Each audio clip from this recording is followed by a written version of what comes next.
It's showtime. We're live. All right. Let's see if anybody comes in. And you probably think I'm talking to myself if you're in here. All right. Let's see. I think it's good on YouTube. I'm trying to see if it pops up on YouTube. There's the viewer button. So I'm just going to wait, see if what happens.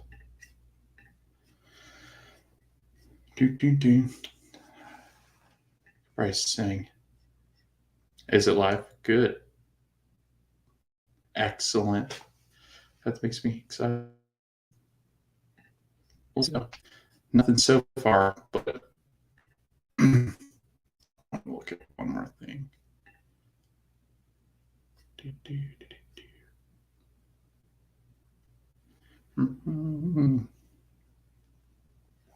I figure I can just edit this down. All right, got some people coming in. That's cool. That's fine. This is exciting. But anyway, welcome back to We Met Behind the Castle W stream. What's going on, Andrew?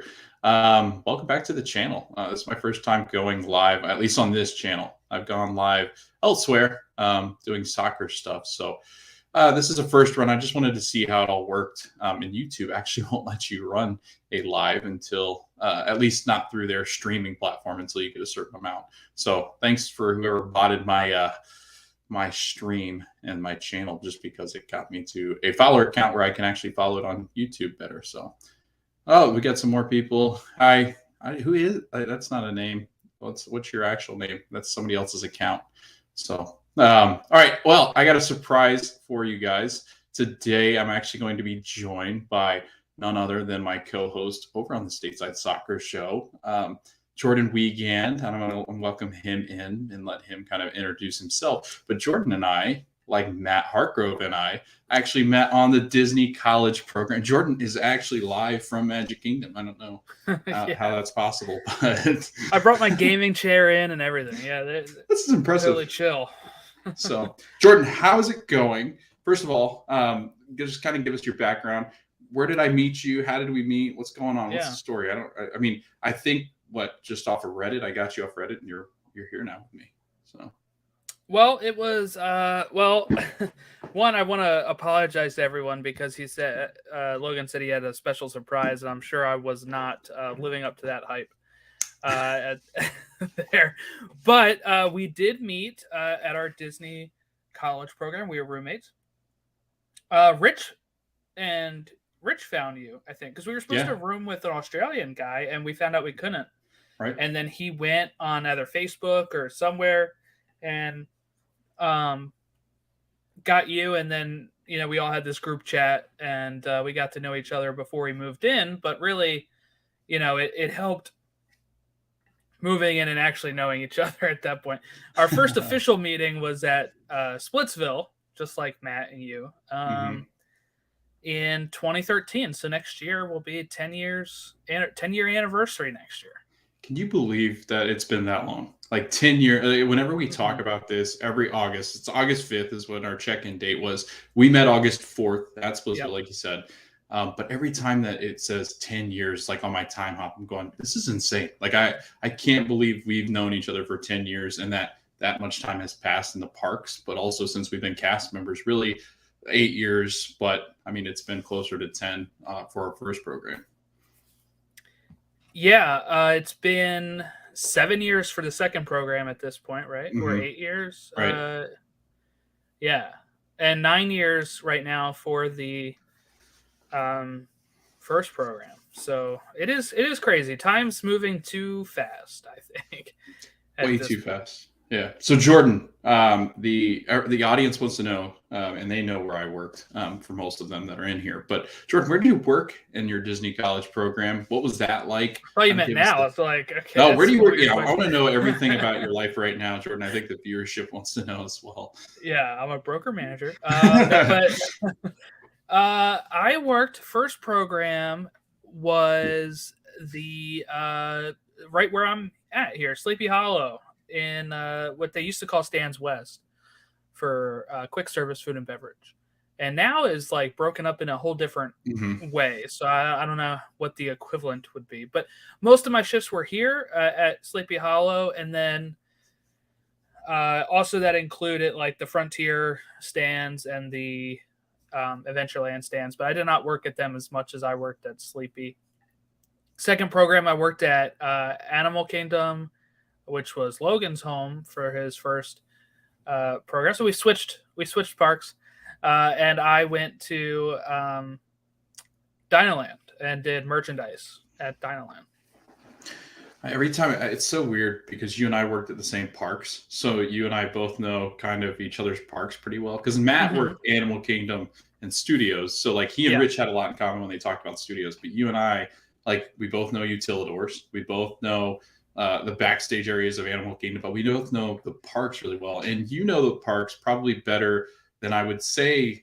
Combine the four of us, I would say you know the parks better. You've been around the company more, I think. Matt too, but like I think to a different extent. I think you know the history and behind it. You know different things that are happening. I feel like you have a better understanding, at least of the Disney parks. Matt's more Universal, Halloween, Horror Nights, so that's why you see Mm-hmm. Matt more there. But like Disney, I feel like you know way more than we ever do or ever will. Maybe, I don't know. I mean, I grew up going like every year, right? Like Yeah. once or twice a year. So I do have that history, I guess, and I, always read stuff about the history of the parks or like that kind of stuff. I took tours and all that kind of stuff. So yeah, I do think I know it pretty well. But I really think anytime you're I think that anytime you are an employee, even for however long it is, really when I added up, only 10 months, right? 5 Mhm. and 5, is that I think you get an intimate knowledge of the parks that I feel like I just know it even better now than what I did before I was a worker. And I thought I knew it pretty well when I was not a worker, like not a Right. cast member. So I don't know. It's just like you get to see the whole different side of things. Yeah, and I think it's because when I was growing up, and I wanted to be a Disney cast member, I used to talk to flirt with the girls at Epcot in the World Showcase, right? And I looked up to them. I was like, oh my God, they get to work at Disney. Like, how cool is that? And then now, like, I go, and of course, all these people are younger than me now. And I'm like, oh, Mhm. there's college program kids, there's CPs. And being able to see how it's just a whole different relationship with the parks now, I think. Yeah. So you just kind of moving into other things because we're gonna talk about a lot of different things. Just kind of hit on all sorts of different things. I did want to talk about the fall here in Orlando. So you got Halloween Horror Nights, which Jordan, I don't think you've ever done, right? No. I was like, I don't think Jordan, because you don't like that stuff, do you? You don't like when people No. jump at you. Yeah, I didn't think so. No, I could never do it. I'm not a horror guy. I don't like movies that are like that. Um, I grew up kind of watching like Halloween and like Hmm. Friday the 13th, like the old cheesy ones. Hmm. And I can watch those because they're corny, right? But like I Right. feel like some of the ones now, like I cannot watch Saw, I cannot watch like any of the newer ones, Paranormal Activity, none of that kind of stuff. It's just not really my speed. I don't like feeling scared, I guess. I don't know. So Mickey's Not So Scary is more your speed because Yes, now you got to work Mickey's Not So Scary. front row seat every night. Yeah. I was like, so we can talk Mickey's Not So Scary because I know Halloween Horror Nights I've covered a ton over the last. I mean, I feel like I'm a universal vlog at this point. Well, I see Just your because video view count on those, and I can see why. You Right, want yeah. to keep doing it. Well, that's what Matt said. Matt goes, dude, you need to go to Halloween Horror Nights because Halloween Horror Nights, you're going to get way more content that people want to watch because one, it's like a special event. It runs 2 months out of the year. It's a really good event. It's got food now. It's kind of got that twist. And it An really extra month does. every year too. Yeah, right, I feel right. like it Yeah. just that and Not So Scary keep growing. Yes, and with all of them, and we'll talk about the different parks because I do want to ask you about certain park news because there's just so much, and I want to get your opinion on some of the things that I've really Uh-huh. not been as transparent about. But I definitely want to talk about it just because we haven't really talked about it on the channel. But I do want to kind of finish up the Halloween Horror Nights. Yeah. It's good content because a lot of people go. It's kind of the local attraction. Disney is as well, but Disney's kind of a local attraction for pass holders that are usually of the older ages. I will say Halloween Horror Nights, and as you can see, some of the students in here that I currently teach, that's what they do on Friday nights, Saturday nights, sometimes Sundays. That's what they do. They go to Halloween Horror Nights, which is really cool. Like I wish I had something like that. Like when I grew up, the best thing to do on Friday night was go to our football game, and that was it. Like that's where you saw people. They go to Halloween Horror Nights, which is really cool. But it's a really cool event. But I don't want to talk too much on it just because I feel like I've just beaten the dead horse at this point because it just feels like that's all I do anymore. But I do want to talk to you, facts, yeah. I do want to talk more Disney, not so much Hallow Scream, because Hallow Scream, Matt and I are going with Ashley and Rachel to Hallow Scream Saturday, What is so that? Sunday. So that's SeaWorld's version of Halloween Horror Oh. Nights. So SeaWorld has now made, this is their second year. So This is, what does that focus on? Killer whales? yeah. No, actually, it's funny. The sea otters come out and they kill you. No, but yeah, no, it's not the killer whales, Jordan. It's actually like a Horror Nights, but it's more scare zone based. So there's more Oh. roaming scares rather than houses. They've got like I think Oh, it's count me 5 out. houses. Roaming? Yeah, roaming. Yes, Yeah, like count me they out. would follow Count me you. out. Yeah. So I've heard they said it's more scary because you don't know where they're coming from most of the time because they're coming from all different directions. And SeaWorld, if you know anything about, have you been to SeaWorld, Jordan? Have you really? What are you Yes, yeah. laughing at? What did I do? Did I do Nothing. something? Okay. But SeaWorld, it's more open. I don't know what it is, but it's definitely more open. And what are you laughing at? What happened? Did something Nothing. happen? Keep going. No. No, Keep I going. feel like you're gonna mess with me.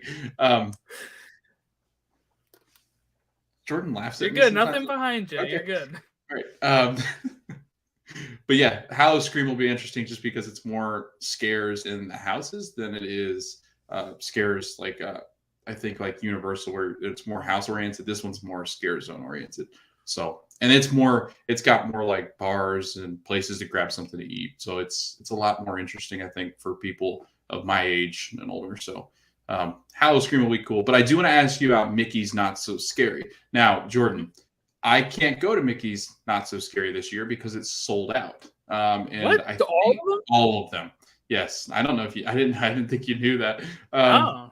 But yes, all of them have sold out for the year. You cannot get Mickey's Not So Scary party tickets. Is it But because it's the first one? Is this the yeah, first one since yeah, COVID it's the or first full one back. Yes, okay? because they had Mickey's Boo Bash or something last Oh year, yeah, right, kind of like right. Oogie Boogies over in Disneyland, but it was a watered down version. This is the first year that Booty's back. The Jack Skellington has his like fireworks show, The and Headless this is the Horseman, first. right? I saw Yeah, that. I saw he came yes, down for the first time. yep. So they're back. But Jordan, working the Halloween parties. Just kind of give people an idea.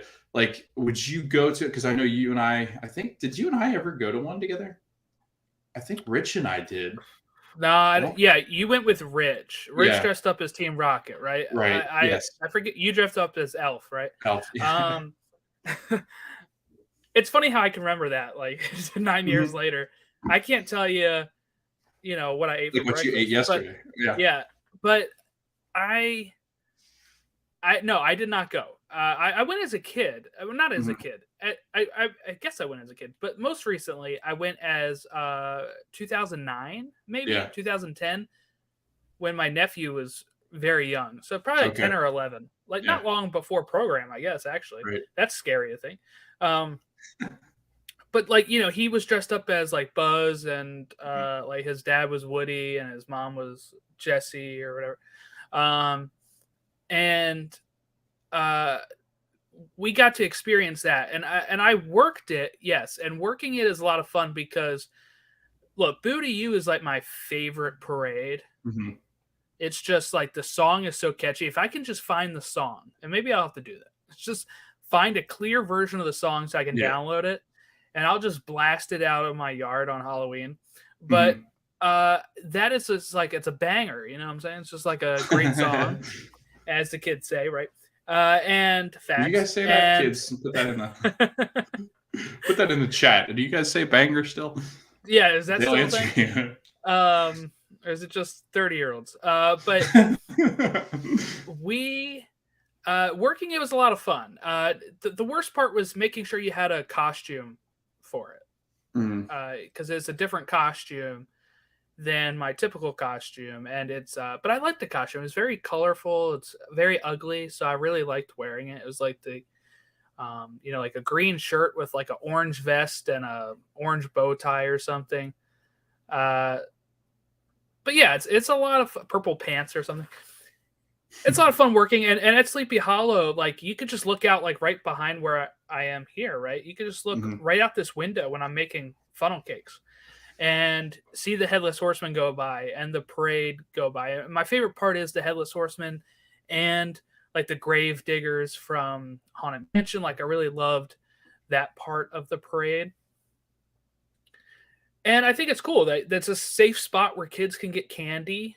We live in a weird world nowadays where people do things to candy and stuff. Right. So, a nice safe spot to get candy and just enjoy Disney with the parks. The worst part about it is that it closes the park kind of early for that, and that it's a separate ticketed event. But as you can see, it's sold out. So I guess that's working well for them. Right. And the other thing I'd be interested in knowing, and I don't know because we just don't have anybody that works the event that I know anymore. But I would be interesting to know. It'd be interesting to know, Jordan, is if because now Disney, and I'll ask you about these because we haven't really got into these because we haven't done a Disney podcast. We do all the other stuff, and you and I have kind of gone back and forth with these. But I think maybe the Halloween tickets are harder to get this year because it's it's kind of like the reservation system and you're running out of reservations often. So I don't know. I think that has a lot to do with it. Why you can't get tickets as much anymore that you could back in the day when it was pretty much a free for all. I mean, they'd sell as many tickets as they could, I think, for this event. So I don't know. It'll be interesting to see how the Christmas party does because the Christmas party, and maybe it's because it's the 50th anniversary. A lot of it's because it's the first time all these things are coming back since COVID. I don't know. I'm curious to kind of see what Disney does, but that kind of transitions me into what I want to ask you, Jordan, because I know a lot of people want to know about it and talk about it and don't understand it as much. But Jordan, what are your thoughts on the reservation system as a whole and kind of like, because are you an annual pass holder anymore? No, I didn't think so. So what are your thoughts, Jordan? Why are you not an annual pass holder anymore? Is it more reservation stuff or is it other things? And then what do you think as far as the reservation system? Annual pass holder thing is it's getting more expensive. I know we're both looking at the same thing. It's getting more expensive every year, and they keep removing perks. Like now the Memory Maker perks are gone, right? Right. Which was a huge bonus. Huge bonus that every time we went down with the annual pass, we could get as many pictures as we wanted. We could do all of that and be able to just download them on our phone and post them without having to buy individual photos or without having to pay $300. I think it is. For Memory Maker, right? It's pretty up there. It's like $100 to $300. It's up there. Don't quote me on that now. Like now, I think it's $150 to add it on. Yeah. Okay, so I over exaggerate that, but so that is something that I am upset about. But really, it came down to more just like life. Right? Is that we didn't have any new planned vacations for going down there. We just had our two dogs go through surgery, which is expensive. So at that point, it's like we have to cut something. We're not going down anytime soon. Right. Which I guess we are in March now. And I'm going to try to get in there. But so what's in March? I'm confused. Yeah. Because Matt's probably not even in here. He did text us though. Yeah, it's Matt's wedding. But anyway, I'm staying at Animal Kingdom Lodge for that, by the way. Are you really? Yeah. See, we thought you were staying at Old Key West. We're like, oh, it's got to be Old Key West. Matt and I were so certain that's where you were going. No, and I booked it from Tuesday to Sunday. So I'm going to be down there a while because I don't know what the plans are, but I'm trying to sneak in some Cosmic Rewind is the plan here because I haven't been able to ride it. So that is my plan, is to try to get into Epcot for some Cosmic Rewind. But so the annual pass thing came down to more of a not really anything to do with the reservation system. I let Joy usually handle all that anyway. It really just came down to like life, and like the prices increased even with our with our discount for DVC. It was still an extra couple hundred a pass, and at that point, then we felt like what it felt like before is that we're booking all these trips to make it worth it, but it's hurting us in the long run of getting settled. We want to eventually have a bigger house. We want to eventually be able to move. And that was kind of something that we needed to kind of prioritize. Right. And especially we don't have kids now. I want to be able to save up and be able to, when we do have kids, take them to Disney and not just have kind of the way we were going of like constantly just going 2 times a year just because, oh, we can use our pass. It's like, yeah, but we don't have to use it, right? Like we already got our worth out of it or something. Yeah. Now the reservation system itself it sucks. That's what I'll say as nicely as I can. I've railed on it on my podcast. Yeah. But what I really don't like about it is I miss the spontaneity, right? Where we can just go somewhere without having to worry about what park it is. We could adjust. Right now I have to kind of book like, okay, we're doing Magic on Monday, Animal on Tuesday, Hollywood on Wednesday, Epcot on Thursday, and then let's book Magic again in case if we couldn't do everything. But when I was down there before, I could do, all right, we're doing Magic today. Oh, wait, it looks like everybody's headed to Magic Kingdom on this bus. Why don't we go to Epcot today instead? And you're able to do that kind of stuff. Even when you had just fast passes, you're like, well, we have fast passes at Magic, but they're not until 2:00. So why don't we go to Epcot and then we'll monorail from Epcot over to Magic for the fast passes? Now you're immediately blocked in. Now I know they've made some concessions with park hopping at like 2, right? But if you want to park hop before that, you still need a reservation now at the other park as well. And that's just getting too muddy. And what it also does, Logan, is it confuses people that are not in the Disney sphere. Yeah. Right? Like you and I are in the Disney sphere. We've worked there. We go there. We know what we're doing when we go. I've had people that I used to help all the time. Hopefully Ashley's all right. I know, yeah. We all good back there? Good. I've had people that are like family friends before the reservation stuff be like, okay, what should I do? How should I do this trip? And I kind of give them hints. And everything that I used to say is pretty much moot at this point, right? They used to ask me, Jordan, this will be another topic for another day. They used to ask me, Jordan, how much is a fast pass? And I used to say they're completely free. Unlike Universal, just go and pick out your fast pass. Then I used to say, get down there, figure out, either follow your fast passes or, look at how busy the parks are on these certain days, or make your adjustment to when like extra magic is, right? Like that's another thing I used to do is like, oh, this park's open till like 11. We're going there this day. But now I would have to plan that out so far in advance to even do that when I'm booking my reservation. So those are like the biggest problems I have with the reservation thing is I feel like I lose any sort of spontaneity or ability to adapt. Like that is my biggest complaint, is that I can't adapt. And as somebody that lived, those first, how many years? 29 years of my life before COVID, where they didn't have the reservation system. And having to adjust this, I feel like somebody that has never been to Disney before. When I have to ask my wife about Lightning Lane, she's the one that books all that stuff.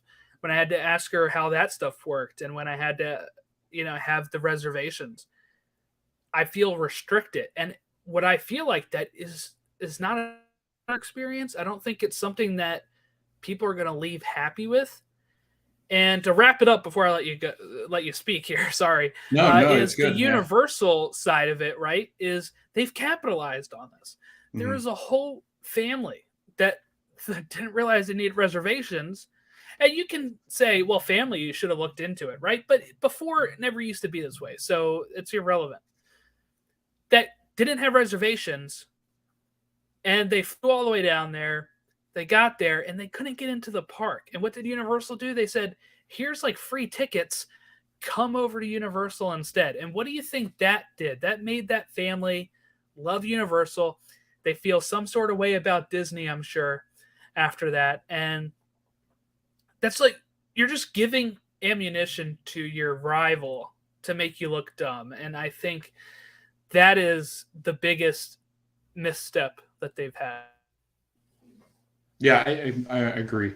And I've talked a little bit about it, but doing and covering the parks, you're trying to not really sell, but you're trying to give people the impression of what it's like to just be in the parks. And we don't really ever talk about the reservation system just because it's understood now at this point for the people in the sphere that watch this enough to know, okay. But like what you said, Jordan, I mean, there's so many people, like my parents, for instance. If my parents wanted to go to Disney and remove Ashley from the equation where they get in, it's like, where does somebody like that get the information that they need a reservation system?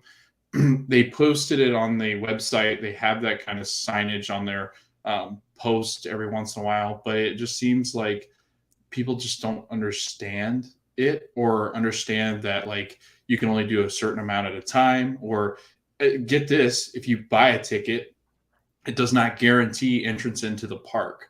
That park that you want, like it guarantees entrance into a park. So it's determining that like Animal Kingdom has availability, so you buy it for that day. And this is going to become a bigger problem around the holidays, because we really haven't seen it in full blown reservation system max capacity yet, as far as like holiday seasons. Because last year even we had COVID restrictions where the crowds, I think, were limited and stuff. So this year's the first year I think you're really going to see. I mean, it if you don't plan, this is going to be a disaster. I'm in the same boat as you. I think it limits people. It's starting to eliminate people to get into the parks because of how expensive it is to get in anymore. Like a family of 5 is upwards of like $800 now. Like it doesn't make sense that Disney, and I get it, they're competitive with the other markets and people just keep coming. But I think eventually you do start to see a dip in quality. The cast, there's just not as many anymore as there used to be. The cast are drained from what happened during COVID. I mean, if you're not aware, the cast members, and I can speak to just personal experience about this, cast members were absolutely abused during the 2020, 2021. No matter what side you sit, they're just abused constantly, then even worse than they were. That's part of the job and territory, but not the abuse that they were going through. So a lot of the cast are quitting. They're having to bring in more college program kids. Like it just seems to me that the good years, Jordan, of what we were going through, like we literally had the sweet spot. Like Iger's 2015 to like 2019, like 2018, 2019, were some of the best years Disney's ever had, as far as acquisitions, as far as rides, concepts. I mean, he was the big dreamer I think we all wanted, and he was going to put the money where his mouth is. And I get it, JPEG's coming in during a time where they're trying to make back money, but I think they've more than done that. I think it's just now, it really is. It's becoming like a status thing to be able to get into the parks anymore. And it's kind of upsetting because the other parks, like you said, Universal and SeaWorld, see that as an opportunity. And now Universal's building their park and SeaWorld's adding more. They're going to start biting at Disney's knees and saying, you know what, we're going to take Universal. Universal, yeah. I can't see SeaWorld has changed ownership so many times. Right. I don't think that they're going to be much of a threat. But Universal's the big one. They're starting work on Epic Universe again after that was kind of frozen for a bit. And that's going to have more Harry Potter stuff. That's going to Mhm. have Nintendo stuff. Like there's going to be Did Nintendo's a you big see? draw. Did you see Nintendo's a Lord of the huge draw. Rings? Lord of the Rings got rumored for Epic Universe eventually. Really? Yeah, people think it's in the works to get the property to try to get them to go into Universal Epic. If they got Lord of the Rings, oh my. I really I'll do say feel like I'll say that'll be tough, and it'll be yeah. tough because the estate for J.R.R. Tolkien Hmm. is the worst estate to deal with. Like, Yeah.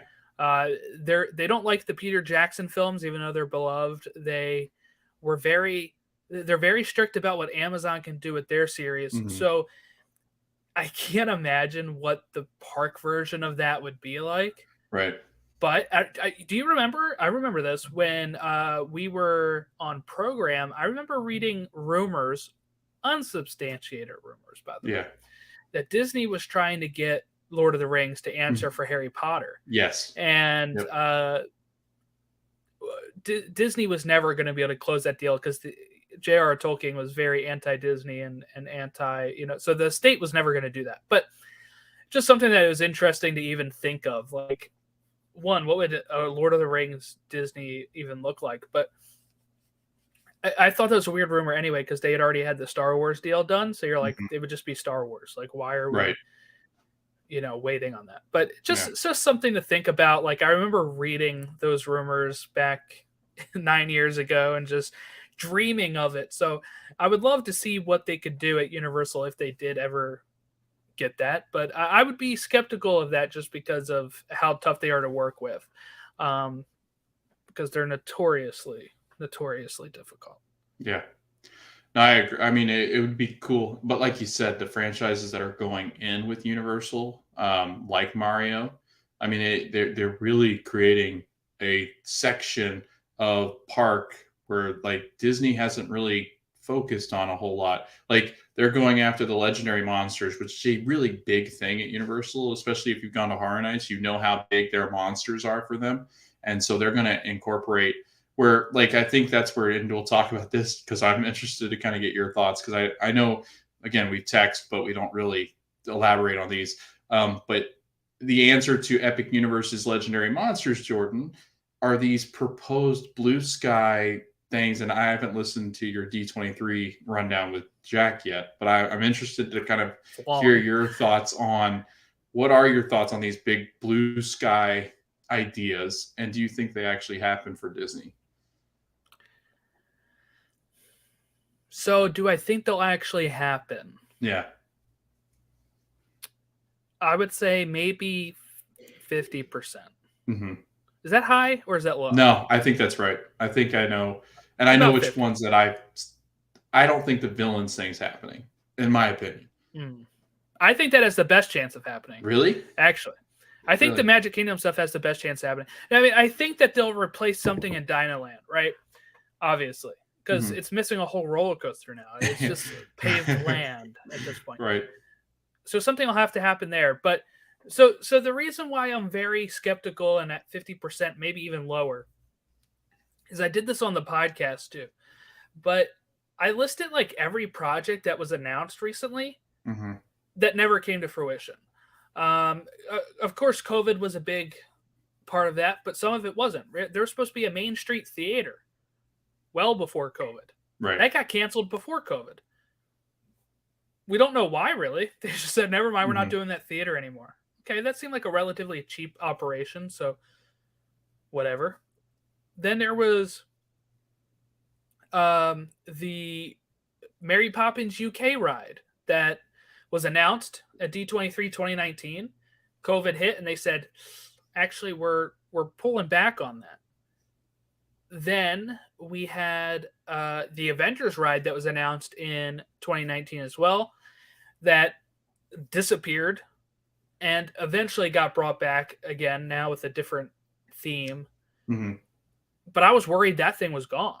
Like, Yeah. I was just worried it was gone. A lot of the stuff that was supposed to be in Galaxy's Edge that never made it is now in the Star Cruiser. Hmm. So for me, they're very inconsistent with there was supposed to be a reveal, rumor wise, of a new expansion for Epcot in the like a new pavilion that was scrapped right before they went live on 2019. Whole bunch of insiders saying we're getting a new pavilion. Then I guess a deal fell through and they had to pull it. Well, now that's definitely not going to happen anytime soon because they didn't even mention it at D23. So for me, it's like they've officially walked back stuff that was officially announced. Yeah. And this Blue Sky stuff was specifically, this could happen. Right. We would like this to happen. And that's what scares me, right? Now maybe this is Josh D'Armo just being a little bit coy here with not wanting, in case if Chapek brings the hammer down. And here's the thing too, if it does happen, it's not going to look like what they showed, right? There's going to be cuts. There's going to be budget cuts. It happens in every project. Right. We already seen it with Tiana. They had this big boat at the top of the big tree and stuff at the top of the Splash Mountain thing, and they're like, actually, no, it looks almost exactly like Splash Mountain. Just take the log off. Right. Like, that is what is worrying me about these projects. So, of course, Logan, I'm very big fan of Dino Land. So this stuff does sting. But looking at it objectively, I'm not crazy about these ideas. Okay? Moana in Animal Kingdom that part. Doesn't make any sense. Yeah. We're already giving her an expansion in Epcot. And while the stuff looks cool, a flume ride that probably has Tumatoa in it, right? You're probably playing shiny as you're going through it. That's cool. Then they had, the Kakamora spinner, which would be where Triceratops spin is, I guess. That's all cool. But it doesn't match Animal Kingdom at all. Right. And while some people say Zootopia fits because they're animals, I don't think they do. And the reason I don't think they do is because it has nothing to do with their habitats. They all leave to go to a big city. For me, that they're humans that are animals. Destructive. You know what I'm saying? They're just animals. They're just humans drawn as animals, so we'd find them more interesting. Right. Is what I think. And I love Zootopia. I love Moana. That was a great year, 2016, of Disney animated films. But I just worry that then, look, Pandora was stretching it for me already on what fits in Animal Kingdom. They made it work with the conservation stuff. But if you're going to put in Zootopia, which was also rumored for Rafiki's Planet Watch at one point, and you put in Moana, I think we've lost semblance of what Animal Kingdom is at that point. Animal Kingdom, like, what I thought would be cool is we had the Beastly Kingdom originally that was scrapped. That's why there's a dragon on the logo. Let's bring Beastly Kingdom back. We don't, and here's the thing, while it'll never happen, let's not always try to fit IP into a section. One reason why I like Dino Land, it's very little IP. Dinosaurs fit in there, but that was because of synergy. They already had the ride before Dinosaur. They just added the Iguanodon in there. So that's the way I look at it, is we don't always need IP. Some of the strongest intellectual properties that Disney has, Logan, some of the most popular rides are just wholly original Disney Parks rides.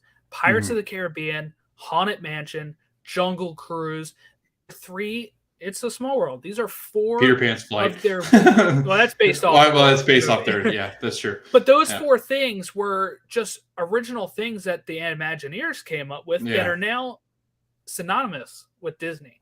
And I wish they could do more of that. Even Everest is a popular Animal Kingdom ride that has nothing to do with a movie. So I would love to see something either sprucing up the dinosaur area or doing a Beastly Kingdom or finding some other IP that fits, I think, is what I would look at. All the rumors I've heard have not fit. That's Wakanda was a rumor for a while. Indiana Jones. And then Zootopia, Moana. There's got to be something that fits in Animal Kingdom that is not one of those 4 things. And maybe we just haven't seen it yet. Maybe it's something that hasn't been released yet. But that is the biggest problem I have with the Animal Kingdom one. So like I was thinking about this as you're talking too. I think they've kind of keyholed themselves as well, because if you really think about it, they've got Africa, Asia, you got Discovery Island, and you got Dino Land. It's so Animal Kingdom doesn't make sense as far as like, Well, you know what I Dino mean? Land was the Right. USA, so it Okay. still Yeah. kind of fit. It's Dino Land USA, and it's supposed to Gotcha. be how we found a lot of fossil, Okay. in parts of America, is what they're kind of basing it off of. Okay. But you're right. Like they're kind of limited, right, on Could you where they can retheme put them? some of the stuff. Like I feel like you at this point, couldn't you really just like, I guess, take down, I mean, I don't know, like Africa, Asia, it makes sense because of the theming that is there.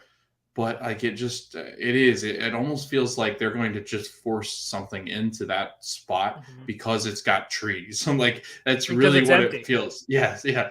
Well, and it's like, okay, Wakanda fits there because it's green. Wakanda's a lot of green. It's like, okay, what, are we dumb? Like, we can You know do what they better really than that. wanted to? Why they really want to do that, right? Is because it was a runaway hit.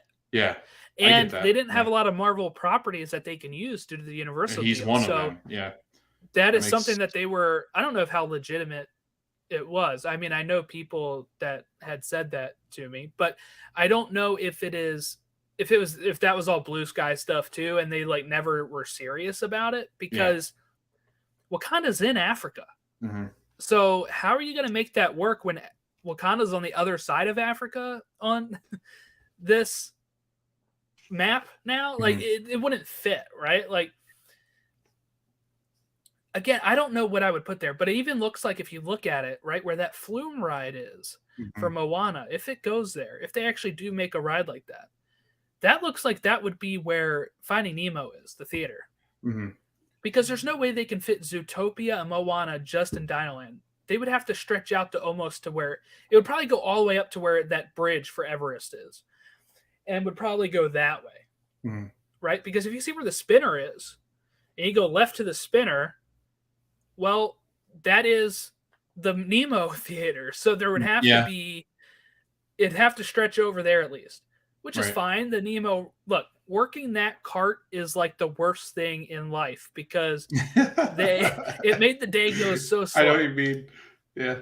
because there was only how many shows, and the only time that cart was busy Was the was when a shows. show let out. Yeah. So that was the worst part. um I don't know. So let's, do you have anything to say that before I go to Magic Kingdom stuff, or are we good to talk about the Magic No, I Kingdom think stuff? just one last thing. I think speaking on that, you kind of hit it because Kite Tails is going away, and that is the worst thing they've ever done.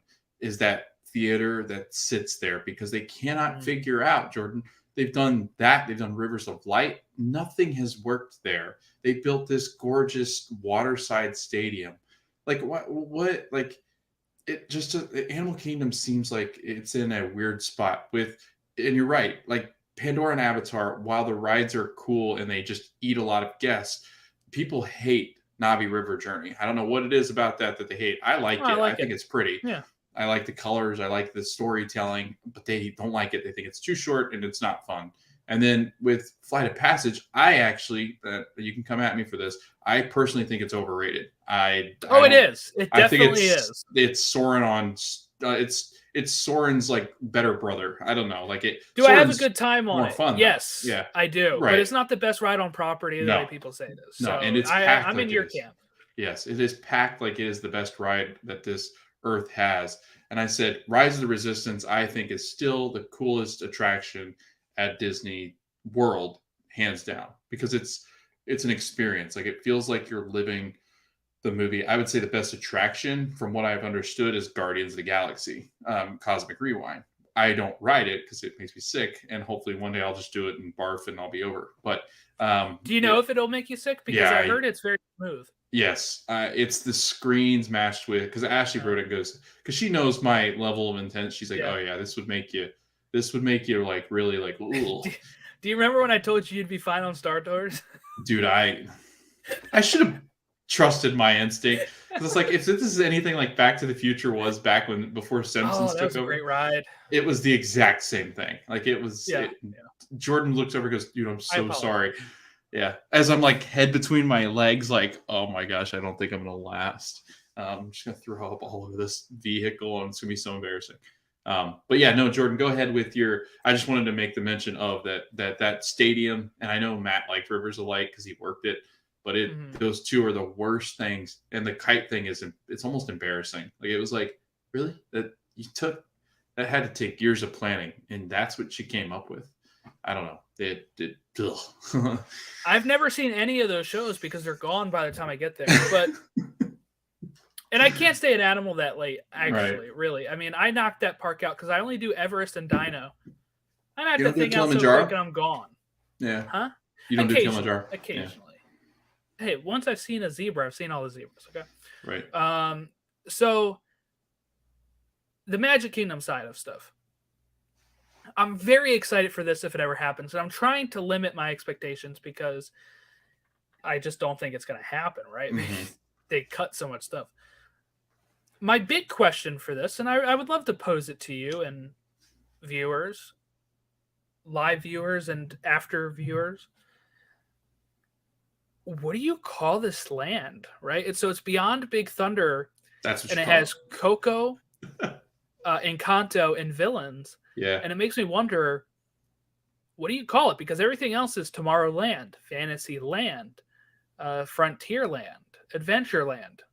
What is these things don't match? What are they called? So what my thought is there's an expansion pad in Adventureland, I'm pretty sure, still at this point, from what I've read. Mm-hmm. When I look aerially and everything. So what I would do is I'd move Encanto and Coco to Adventureland. I think that fits. They're both very good adventure stories. Yeah. And what I would do is then put Beyond Thunder Mountain just Villains. And then that way you can call it, I don't know, Villains Kingdom. Disasterland, Villain Land, whatever you want to call it. And then the other two fit into Adventureland. Because I really wonder what they'll call that. And if, again, while it's not a big deal, and this comes down to being a traditionalist, I guess, if they shove that stuff back there and it's part of Frontierland or they call it not something with land, I'm going to be a little upset. Now, I get Main Street USA is not a land. Storybook is not a land, but it's actually part of New Fantasyland. Right. So I'd be kind of worried. I'd be kind of wondering, like, what are we going to call this? Can you have something? Is this one land, Logan, or is it Villains is separate? And then the other two things are its own land. And that's what I wonder is how are we going to name this? How are we going to do this? I saw some great stuff. There was this YouTube account called DSNY Newscast, something like that. They had great aerial footage of stuff and like how they could sketch it out. They put the villains beyond the railroad. Okay. Because they said that then it's not like they're actually in Magic Kingdom since they're not really supposed to be allowed in Magic Kingdom, right? Right. And then you could have the other stuff before the railroad. So that could work, or you could try to fit all three there. I just wonder how this is all going to fit in that section. And that is why I still lean to... I think I lean to where we might get this, but it's not going to be this version of this. And it's going to be probably... hopefully one of these things. Maybe two of these things. I don't know if we're getting all three of these things.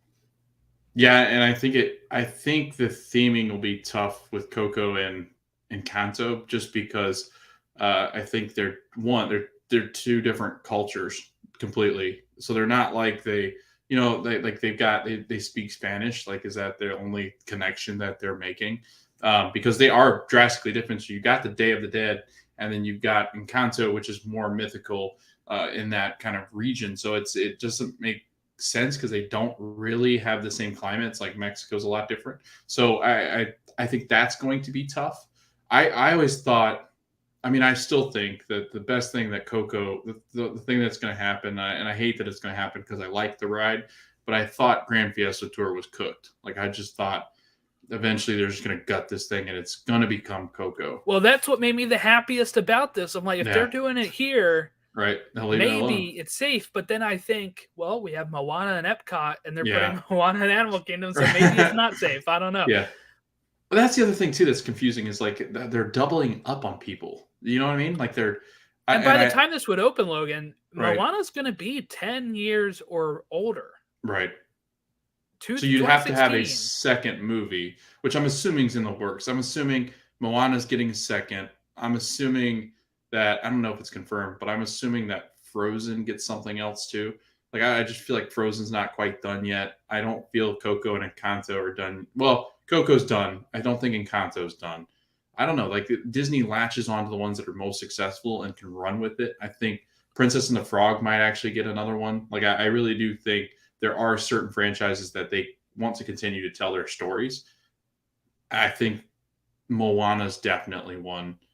I just don't know. Like it just seems like, and especially because Disney's in this interest. And I had a conversation with one of my kids today. They're like, "Why does Disney keep remaking these movies?" I was like, "I have no idea. Like, I don't know why we can't come up with new stories." And if they really, I mean, there is a need for more diversity amongst the groups, and they're just not like they're not telling new stories when they like Encanto and Coco are beautiful because the stories that they tell of those people. And then Disney's like, well, we want to diversify the field, but let's just start recreating the old movies with new characters casted. Oh gosh, that's different. So, hi Hazel. See her jump off of me. It scared me. I know. I didn't see her coming. I know. But you know what I mean, Jordan? Like instead of Yeah. like diversifying the cast, diversify the stories and tell us better stories that actually do encompass these people's cultures and their ways of life. Hi, Hazel. You said Well, hi, what I would Eliza. say to that, is that I think they are doing those things. So, Yeah. of course, the live action stuff is in a rut, right? They're doing live action versions of everything because Right. they're hitting all the ones that, guess what, are ones we grew up with, Logan, because they want us to take our kids to go see these things, right? So And I get that. Yeah. that is what they're doing. And also, Disney had a tough time with live action their entire time, except for Mhm. Pirates of the Caribbean. Every live action thing they ever put out was John Carter on Mars, right? Like these movies that flop. So Yeah. what they're trying to do is release live action movies that are not going to flop.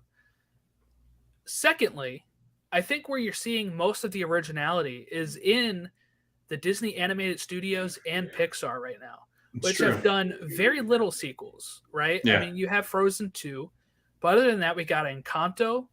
We've got Strange Worlds coming out this year, That's which, true. if you've seen that, looks like a B 1950s adventure flick. Like it looks Mhm. really sci-fi adventure flick based off like Pulp Fiction type of Right. comic books or something. Like, it looks really fun, adventure sci-fi stuff.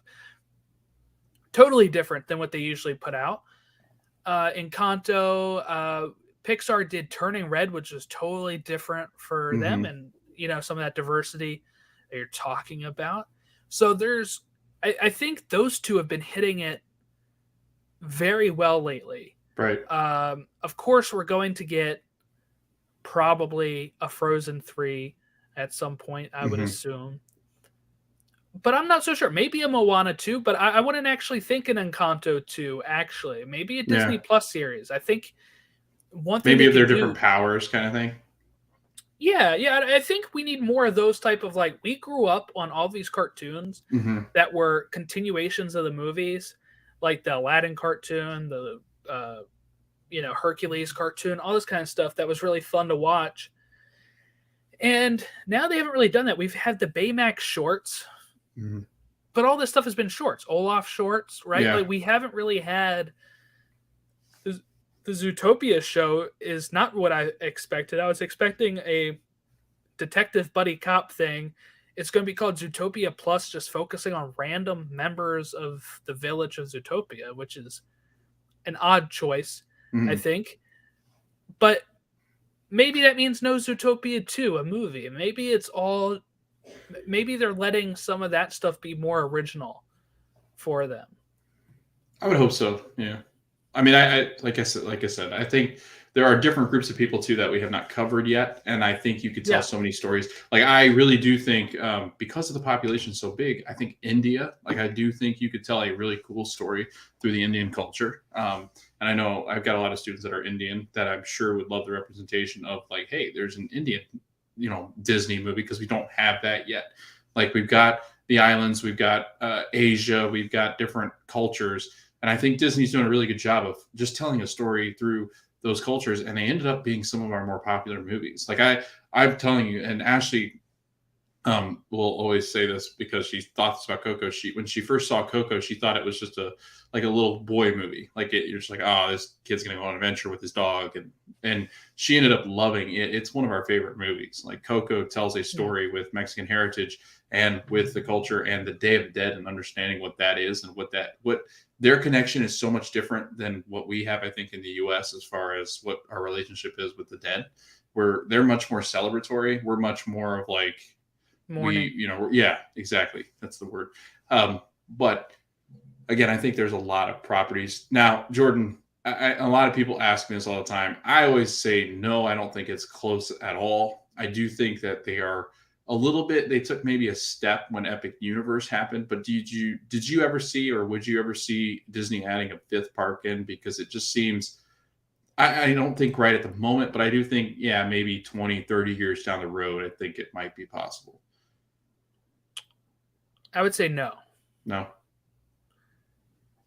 I would say no, because I don't know. Look, there's so many things we can point out in each park that needs to be fixed. Mm-hmm. I mean, literally, we're talking about Primeval World, which is just a desert lot right now. Yeah. It would have to wait until all this stuff is done. And then at that point, there's going to be other decrepit areas that need to get fixed. So I don't know. I don't think I can ever see this happening, because especially if, look, leadership is going to keep changing, right, Mm-hmm. at some point. But I would say as long as the leadership is going the direction it's going, I would say no. What you'll see is more DVC places, more upper class stuff, I think, than you would see a fifth park. Okay.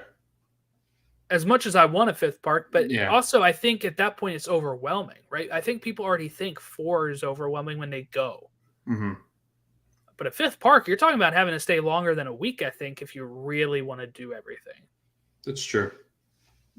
So I don't know. I have a tough time, and I don't know what theme they would even... I don't know. What theme do you make it? Just an all-villains I think park? and I think people thought it was villains or any of the... I guess people think that there's still a possibility that they create enough Marvel coming up but I will say I don't think, and I love Marvel to death, but I just don't think the story, and I can tell kind of from one of my students, but people that watch Marvel, I don't think they're latching on to this one as much as like this phase. And maybe it does happen as the phase goes further in and moves on to the next, but I don't think right now, like, could you imagine, because what would it be? It would be, because you can't really do Guardians because you put them in Epcot. So well, if they do Moana 2 places, you can have Guardians at all 5 parks. That's true. But like I'm just picturing of the properties that they can put there. Is it Ant-Man and maybe it'd be probably Black Panther? Ant-Man is probably a stretch. I don't know. Black Panther, we know for sure they could probably do. Yeah. They could do. Could they do the Eternals? Yes. Yeah, they could do Eternals. Nobody liked that movie, but even when Fantastic Four and X-Men reach, there's stuff in Universal with those characters. They can't use those. You can't use Spider-Man. You can't use Fantastic Four. You can't use X-Men. And you can't use Iron Man, Captain America, Thor, Hulk. Like, you're left with, you could do Strange, Doctor Strange, Black Panther. Now, Jack would love that if you could do Strange. Daredevil, probably. Doctor Strange Park. Can you do Daredevil? That's a good question. I don't know if you can. Probably not. Because I assume I would have to assume his rights are with Universal. He's a big character back then. Yeah. This is tough. I think the only way that a fifth park of all Marvel would work is if they made a deal with Universal. Yeah. That's the only Which they won't. There's no way they won't. The only way I can see that happening, Logan, and this is something that could happen, okay? There's rumors that WB Discovery is going to be bought by Comcast in the next 2 years. If that happens, would they want Marvel-themed stuff that is their competitor in the park where they have DC stuff? Or would they re-theme all of that stuff to DC. That is the only way I can see that happening, where they make a deal to go to Marvel. But even then, Six Flags has all the DC rights, so they'd have to break their deal with Six Flags, put that stuff in Universal, and give It'd be a mess. Disney the rights to Marvel. Oh, I would overprice the Marvel acquisition so much. I'd be like, okay, you want it? You're going to pay for it. Yeah, a lot. $4 billion, which is Right. how much they paid the original Marvel. Yeah, we'll take Epcot. Yeah. We'll trade you. You can have the other parks. We'll take Epcot. But yeah, no, it is interesting because I wanted to get your thoughts on D23 because, Jordan, I mean, there really wasn't like there was good stuff announced, and like I think people overplay the fact that there wasn't enough announced. Mm-hmm. I think there was plenty announced. I do agree with yes that I think it was more of just like, oh, well, we were already working on this thing, but look at this. I do think there was more of that than there's ever been, but they did announce new things. They announced a new cruise ship, which a lot of people are very excited about. I know you and I are not the big cruisers of the group. It's Matt. And honestly, I want to go on one. I think it's just a matter of like if Ashley and I think we aren't going to get seasick, but it's not something we seek out. We're much more interested in. Yeah, I think Dramamine. I got seasick on my only cruise. It was a 3-day cruise. I was sick the first and last day. Sounds awful. And that's what I dread. I'm like, I don't want to spend that much money to do that because they won't refund you. So it becomes that. And I'd much rather go to like Shanghai or Tokyo, especially with their expansions, because Jordan, the Asian parks, and Ashley and I always joke about this, but it's true. They always get the better stuff. They've got the better rides. They've got the better characters because they can have the characters. Like it just seems like they've got better stuff over there. And I do wonder, when does that start to take precedent? And I think it kind of has. Like it seems like Disney World out of D23, Jordan, had the least amount of announcements, like the least amount, because we're currently working on so much, I think. And because we're delayed with Tron, because Tiana's didn't take place, I think, when they thought it was going to take place, because the 50th kind of got in the way. I think there's a lot of things. Epcot's central hub isn't going to be done until like 2024, probably. So it just seems like Disney World is taking the back seat now. And I will say we did get a lot of announcements. We have gotten a lot of stuff, but I feel like Disneyland and all of the rest of them have tons of stuff coming in. Well, and part of that is the Marvel stuff, right? Yeah. If you can put a whole land of Marvel, which is their biggest box office hit of the last 10 years, and you can only do it in Disneyland and the overseas parks, then all of your upcoming projects are going to be Marvel based in those other parks. For Disney World, the reason why I see it that way for this one anyway is, like you said, we were kind of behind on things. And COVID.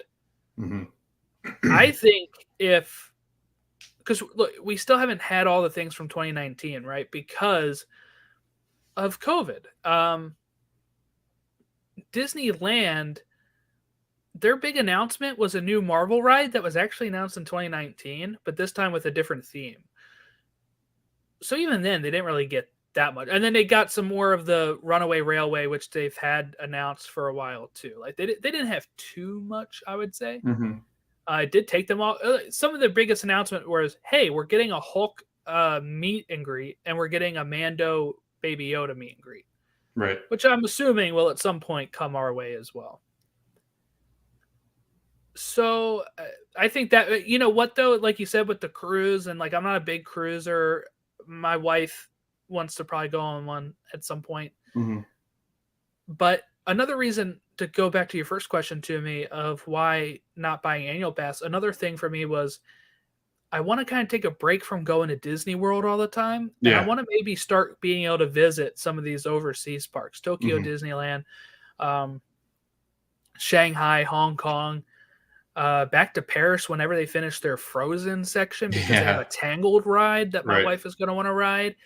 And going back to Disneyland when the Avengers ride is finished. Like, we were kind of locked in with Disney World and having to take 2 or 3 trips there. I'm like, why don't we save up and do one trip at a different location? You know, it's almost cheaper. I was pricing out the Tokyo stuff, and it's almost cheaper to go there than it is to go to Disney World. The most expensive thing is flights, but hotels and the park are cheaper over there. So if you can stomach the flight of, dollar wise, it's going to end up being pretty okay. So I'm not too concerned. I think that's why they had to show the blue sky stuff, is they felt like they had to kind of give us something. Yeah. But that's going to bite them in the foot, because 2 years from now, when they do D23 in 2024, is it just like we're locking in that blue sky stuff now? Or what happens when they don't confirm it 2 years from now? And people freak out like, oh, that stuff's canceled then? Like, it was fun in the moment, but I'm wondering what their plan is from 2 years from now. Right. Because by then we should see some progress on this stuff for sure. Yeah, I think it's a part of it. Well, most of it's to get the investors excited. I think that's ultimately what it is. And we're the investors. Like we spend a lot of money going to these parks and buying annual passes, tickets, hotel reservations, and things like that. So the D23 panel, like you said, I think the blue sky thing is so cool to like some fans, but then you have the other fans that are just wanting the product. And I think that's going to be detrimental to them, because it really is. They get them excited and they expect. Whereas, like, I think fans like you and I like seeing that. Like, if I could be in a war room with them as they're going over certain things, or just kind of sitting there as they're planning out some of these attractions and rides, like, I would gladly just sit there, even if it wasn't stuff that comes to fruition. I think that it really would be cool just to kind of observe what goes on there. So, if anybody's in the stream and wants to drop anything as far as questions, you can. But I know I don't want to waste too much of Jordan's time. So it's been fun though. So like you and I haven't really, I think the last time you and I sat down for a Disney World or Disney podcast would have been, one of the times I guessed it on yours, or one of the times you guessed it on mine. Right. So Jordan, you do have a podcast. If you want to tell people about it, what is your podcast? So it's kind of similar to your title. Yeah. Behind the Dreams is the podcast name, and I've used to run it with my sister. She kind of dropped off, and I brought it back with my friend Jack this year in March, and we kind of do, maybe 2 shows a month at this rate, just because it's kind of been a little quiet recently, right? There hasn't been too much news, and we might be soon ranking our favorite Disney movies per era. So we'll see how that works out if we do that. But that's something to look forward to, I guess. No, it's always fun. I used to love coming on just to talk Disney, because you and I, we mostly talk soccer. Like, that's what we talk on our podcast. So both podcasts that we did have, it was soccer based or Marvel. We randomly, Jordan and I have about 100 together. You can find us. I'm recapping She-Hulk with my friend Casey over on To the Infinity Saga and Beyond, where we're talking Marvel stuff. And I did a solo episode about the D23 news for Marvel stuff there. And it had a 2-hour-long breakdown of the Comic-Con news with Jack over on that one as well. So, yeah, I got a lot going. I was going to say, you got the Star Wars one that we don't really do as much anymore. Well, I did Obi-Wan. I covered Obi-Wan 4. That's right, yeah. Because I always look at StreamYard and go, I didn't know he was covering those. Because I can't listen to all Andor, of our podcasts. Yeah.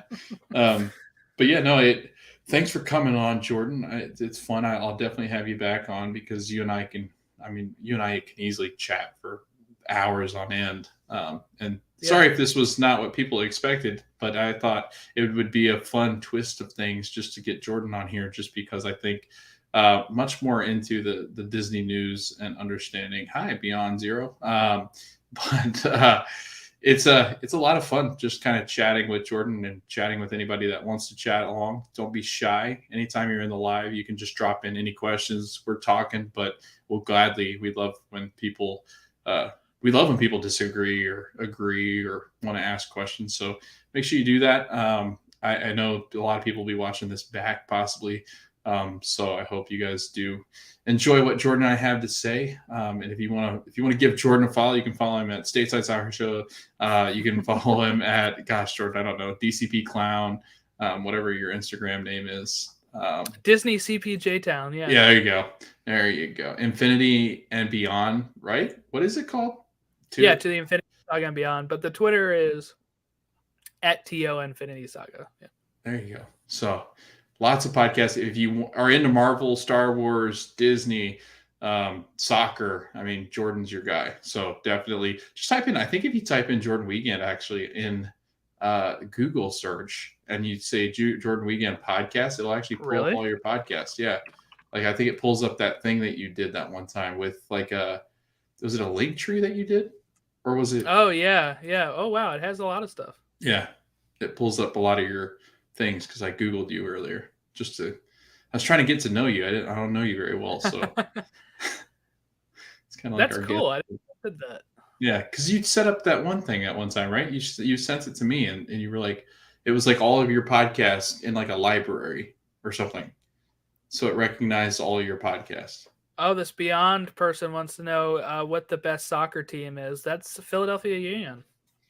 And if you're looking for another team, Jordan, besides MLS, Jordan is a Chelsea fan. So give him a hard time about that. Yeah, everybody give him a hard time about that because a lot of the kids, if that is one of the children in the chat, if not, I don't know that name. Who is Beyond Zero? Beyond Zero? I'm going to guess Beyond Zero. It says Stump, so I'm guessing no, but be for real. Okay, chat. So you must be a Chelsea for real, fan. Philadelphia Union. Yeah. He is a huge Union fan. And if you don't watch MLS, shame on you. Or U.S. men's national team, whatever you want me to say. Oh, yeah, that's tomorrow, Jordan. You're off for that. That'll be exciting. I'm working from home. I'm not off. Oh, I thought you were off tomorrow. You suck. I'm working from home, though. Yeah. Who is Beyond Zero? You say Stump, but that doesn't help me. They say that's guess. My name. They want you to guess. Guess. Beyond Zero?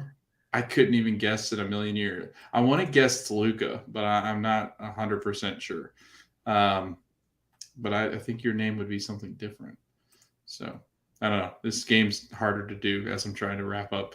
But yeah, Jordan, thanks for coming on. I really appreciate it. Jordan will be on again eventually. We'll do. Can I plug one more thing? Sorry, I got might things as well. Yeah. All right. Over on YouTube, Youngster Jordan, that's my profile there. I've been streaming and uploading some of the Disney Dreamlight Valley game, which is a lot of fun. That's Disney related. So you can check out Disney's Dreamlight Valley. It's a lot of fun. It's going to become free to play next year, but you can buy it for $30 now. But which is what I did because I'm impatient. But yeah, I'm putting some stuff up there so you can check that out too. Awesome. Well, thanks, Jordan, for jumping on. Thanks, guys, for jumping into the live stream. Hopefully, this will be more. A lot of times, it might just be me or Jordan and myself, or somebody else might join. Ashley might be on at some point. But the more questions you ask, the more interactions you have, the more fun I think it is for you guys. So hopefully next time you can ask some more questions or just kind of comment on the things we're talking about. We'll gladly throw it up onto our screen here because I have the power to do so. I can kind of show you what that looks like here, but we can just kind of throw on some comments there. So maybe next time, but thanks for watching, everybody. Thanks for coming. We'll see you guys in the next episode. Thanks for watching this episode, and we'll see you guys at the parks.